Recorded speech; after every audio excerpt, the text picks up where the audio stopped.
Le Conseil des ministres s'est réuni ce mercredi 17 avril 2024 au Palais du Peuple, sous la très haute autorité de son Excellence M. Denis Sassou Nguesso, Président de la République, chef de l'État.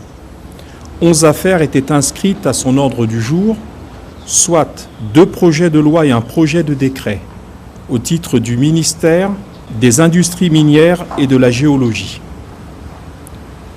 4 projets de loi et un projet de décret au titre du ministère des Hydrocarbures.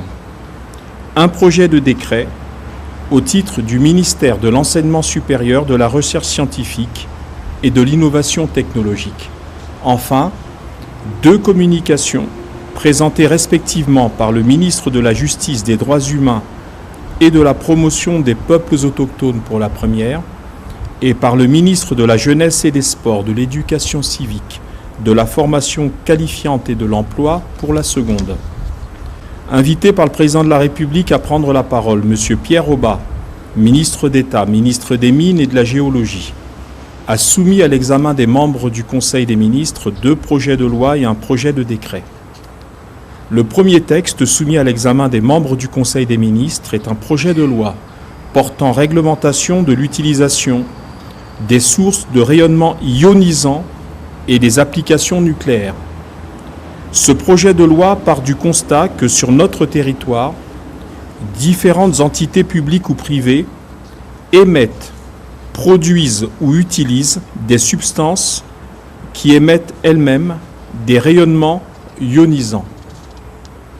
Ces produits très dangereux, de nature très variée, pouvant inclure des sources radioactives, peuvent avoir des conséquences néfastes pour les êtres humains dans leurs différents usages, comme le stockage ou le transport. Face à ces dangers, la loi de 2014 relative aux sources radioactives comporte des insuffisances et s'avère inadaptée aux évolutions internationales. Le projet soumis au Conseil des ministres a été élaboré dans le cadre interministériel du projet dit « Inventaire national des SRI ». Il a pour objet d'élargir le domaine du texte de 2014 à toutes les autres sources de rayonnement ionisant et aux applications nucléaires et de l'adapter à la nouvelle donne internationale, au regard des aspirations de l'Agence internationale de l'énergie atomique, AIEA en sigle, à assurer une gestion rigoureuse des substances émettant des rayonnements ionisants et des applications nucléaires.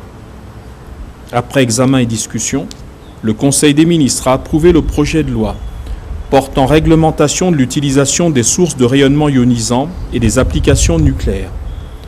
Il sera transmis au Parlement pour examen et adoption.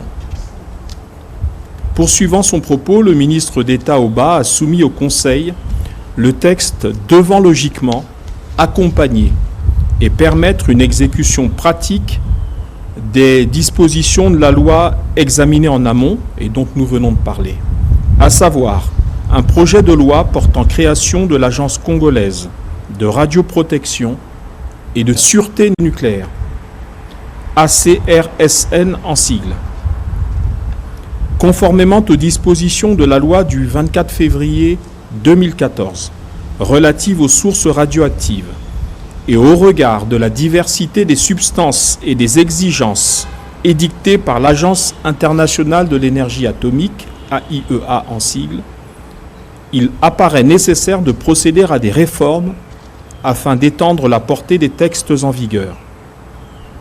Face à la nécessité de protéger les personnes de la dangerosité de ces substances et d'assurer la sûreté nucléaire, il a été jugé pertinent de mettre en place un organisme public spécialisé.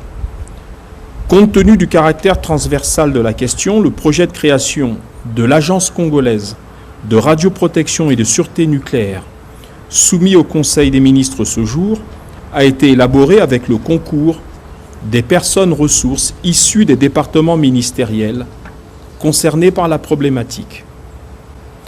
Établissement public administratif placé sous la tutelle du ministre en charge des Mines, l'ACRSN a pour compétence essentielle d'abord de prendre toutes les mesures nécessaires en vue de la mise en place d'un cadre réglementaire aux fins d'assurer le contrôle des activités et des pratiques qui exposent les populations et l'environnement au rayonnement ionisant, mais également de protéger les personnes et leur environnement contre les effets néfastes des rayonnements ionisants, mais aussi de coopérer avec les organismes internationaux, principalement l'Agence internationale de l'énergie atomique, et bénéficier ainsi de l'appui technique nécessaire en vertu du traité de non-prolifération nucléaire. Enfin, l'agence en création devra promouvoir la formation des cadres nationaux.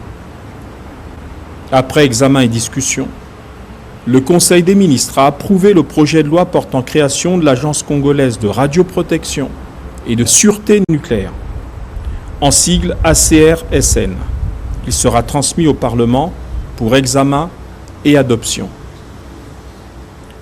Le dernier texte présenté par le ministre d'État Oba était un projet de décret portant attribution à la société Inca Mining Sarlu d'un permis de recherche minière pour l'or dit permis Luango Or dans le département de la Likoumou.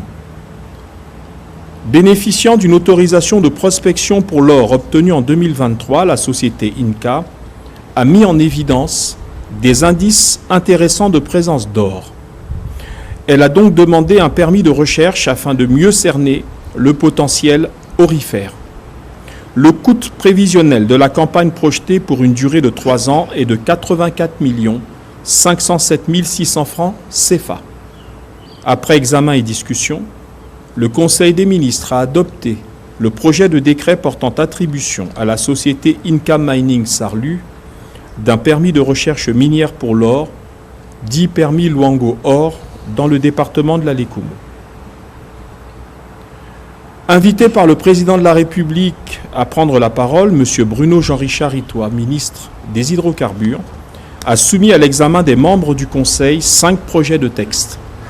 Le premier est un projet de loi portant approbation du contrat de partage de production du permis Ngoki 2 entre la République du Congo, la Société nationale des pétroles du Congo et la Société africaine de recherche pétrolière et distribution. Le Code des hydrocarbures, faisant obligation d'attribuer exclusivement les titres miniers à notre Société nationale de pétrole, le décret du 15 septembre 2023 a attribué à la SNPC le titre d'exploration d'hydrocarbures liquides ou gazeux, Ngoki 2, avec la société SARPD Oil comme opérateur. Le groupe contracteur est ainsi constitué de la SNPC, 15%, titulaire, de la SARPD Oil comme opérateur, 85%. Un contrat de partage de production a été conclu entre la République du Congo et ces deux sociétés pour 3 périodes d'exploration qui totaliseront 10 ans. Le coût total des travaux d'exploration est estimé à 200 millions de dollars américains. Le ministre Itoie a précisé aux membres du Conseil les paramètres économiques et fiscaux du contrat de partage de production Ngoki 2 et a rappelé le versement du traditionnel bonus de signature. Enfin, le contracteur s'est engagé à financer des projets sociaux à hauteur de 50 000 $ US pour chaque année de validité. Le deuxième texte porte approbation du contrat de partage de production entre la République du Congo, la Société nationale des pétroles du Congo, Amad Global Resources, Transfal et Rossetti pour le permis d'exploitation Zachi 3. Le contracteur est constitué ainsi qu'il suit, SNPC comme titulaire, 15%, la société Amad Global Resources, opérateur 60%, Transfal associé 13%, Rossetti associé 12%. Le bonus d'usage a été payé. Le contracteur s'engage à verser 250 000 $ américains au titre de contribution pour le développement des infrastructures dans le bassin intérieur de la cuvette congolaise, et ce, dans les 30 jours qui suivront la date de prise d'effet du contrat. Le troisième texte est un projet de loi portant approbation du contrat de partage de production entre la République du Congo, la Société nationale des pétroles du Congo, les sociétés Amad Global Resources, Transfal et Rosetti pour le permis d'exploitation Luango 3. Le contracteur est constitué ainsi qu'il suit: SNPC titulaire 15%, Amad Global Resources opérateur 60%, Transfal associé 13%, Rosetti associé 12%. Le bonus d'usage ayant été payé, le contracteur va verser au Congo 250 000 $ américains pour le développement des infrastructures dans le bassin pétrolier intérieur de la cuvette, et ce dans les 30 jours. Après examen et discussion, le Conseil des ministres a approuvé les 3 projets de loi portant approbation des contrats de partage de production, des permis Ngoki 2, Zachi 3 et Luango 3. Ces projets seront transmis au Parlement pour examen et adoption. Poursuivant son propos, le ministre Jean-Richard Bruno-Hitois a soumis au Conseil un projet de loi portant approbation de l'avenant numéro 2 du contrat de partage de production du permis Caillot entre la République du Congo, la Société nationale des pétroles du Congo et la société Wingwa SAU. Le Conseil des ministres a été informé du fait qu'il s'agit ici de la mise en œuvre d'un des volets du second grand projet gazier dont va bénéficier notre pays après celui mis en œuvre avec la société Eni. Le complexe gazier y afférent sera lancé dans les prochains mois en présence de son Excellence Monsieur le Président de la République. Le projet de texte en examen, soumis ce jour au Conseil, est un avenant qui a pour objet de valoriser le gaz naturel produit sur ces permis. Il s'agit d'y introduire les termes de partage de production relatifs à l'exploitation, la valorisation et la commercialisation des produits issus de la valorisation du gaz naturel, à savoir le gaz sec, le gaz naturel associé et liquéfié, le propane, le butane, GPL, etc. Après examen et discussion, le Conseil des ministres a approuvé le projet de loi portant approbation de l'avenant numéro 2 du contrat de partage de production du permis Caillot entre la République du Congo, la Société nationale des pétroles du Congo et la société Wingwa SAU. Il sera transmis au Parlement pour examen et adoption. Enfin, le dernier texte présenté par le ministre Bruno Jean-Richard Hitois est un projet de décret portant attribution à la Société nationale des pétroles du Congo d'un permis d'exploration d'hydrocarbures liquides ou gazeux, dit Nanga 5. Situé dans le département du Kwilu, la zone d'exploration du permis Nanga 5 dispose d'une superficie d'environ 174 km². Dans le cadre du permis d'exploration Caillot, la société Wingwa avait mis en évidence des réservoirs minéralisés en hydrocarbures dans les formations de Sheila, Pointe-Indienne, Mengo et Pointe-Noire. La société Ganergie Énergie SAU, via sa filiale de droit congolais Oriental Énergie SAU, a manifesté son intérêt pour le permis d'exploration en découlant, permis dit Nanga 5. Le contracteur se décline ainsi qu'il suit: SNPC titulaire 15%, Oriental Énergie SAU, opérateur 85%. Après examen et discussion, le Conseil des ministres a adopté le projet de décret portant attribution à la Société nationale des pétroles du Congo d'un permis d'exploration d'hydrocarbures liquides ou gazeux, dit Nanga 5. Invité à son tour par le chef de l'État à prendre la parole, Madame le professeur Emmanuel Néadouki Delphine Edith, ministre de l'Enseignement supérieur, de la Recherche scientifique et de l'innovation technologique, a soumis à l'examen du Conseil un projet de décret modifiant certaines dispositions du décret numéro 2012-698 du 6 juin 2012 portant statut particulier du personnel de l'Université Marien-Ngouabi. La loi numéro 68-2022 du 16 août 2022 portant statut général de la fonction publique modifie les dispositions de la loi numéro 021-89 du 14 novembre 1989 portant refonte du statut général de la fonction publique, notamment en son article 256 relatif à l'âge de la retraite des fonctionnaires. Ces nouvelles dispositions ne s'appliquent pas automatiquement au personnel relevant de statuts particuliers, à l'instar du personnel de l'université Marien-Ngouabi. Ces statuts particuliers doivent être harmonisés, ce qui a d'ores et déjà été fait pour certains personnels, comme ceux de la Défense et de la Police nationale. C'est dans ce contexte et après la décision du comité de direction de l'université Marien-Ngouabi que le présent décret est soumis à l'examen du Conseil des ministres. Le projet de décret fixe la limite d'âge d'admission à la retraite des agents relevant du statut particulier d'université Marien-Ngouabi selon les catégories ainsi qu'il suit. Personnel administratif, technique, ouvrier et de service. 65 ans pour les agents de la catégorie 1. 63 ans pour les agents de la catégorie 2. 60 ans pour les agents de la catégorie 3. Pour ce qui concerne le personnel enseignant, 70 ans pour les maîtres assistants, maîtres de conférences et les professeurs titulaires. 65 ans pour les assistants. Le présent projet de décret entrera en vigueur à la date de sa signature.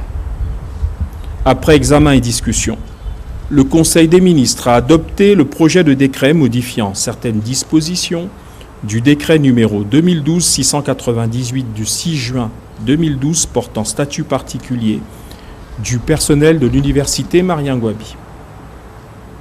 Enfin, le Conseil des ministres a suivi 2 communications. La première communication était relative à la participation de la République du Congo à la 45e session du groupe de travail de l'examen périodique universel, EPU en sigle. Cette communication a été présentée par M. Aimé-Ange Wilfried Bininga, garde des Sceaux, ministre de la Justice, des Droits humains et de la promotion des peuples autochtones.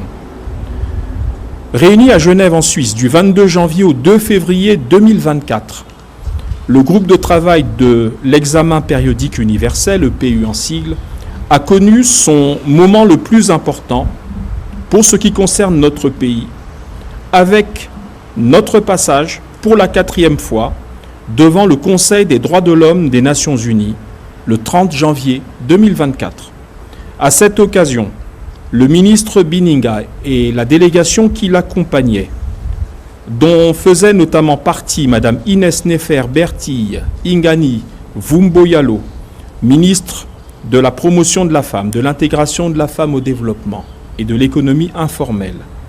Délégation également constituée de parlementaires, des présidents des conseils consultatifs des jeunes et de la société civile, ainsi que de l'ambassadeur du Congo, représentant permanent auprès de l'Office des Nations Unies à Genève.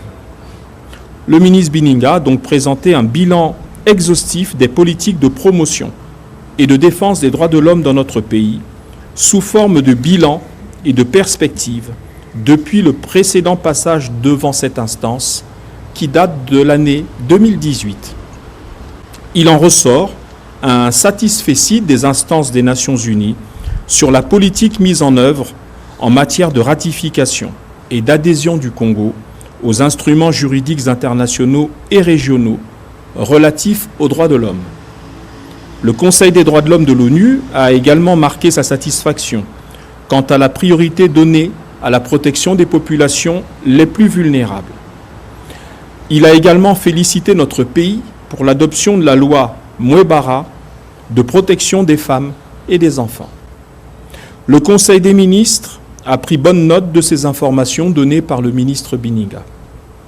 Il a marqué sa satisfaction pour cet examen réussi et rappelle que le passage de notre pays devant ces instances, et ce à plusieurs reprises ces dernières années, marque l'attachement du Congo et de son président au principe de promotion des droits de l'homme et de renforcement de l'état de droit.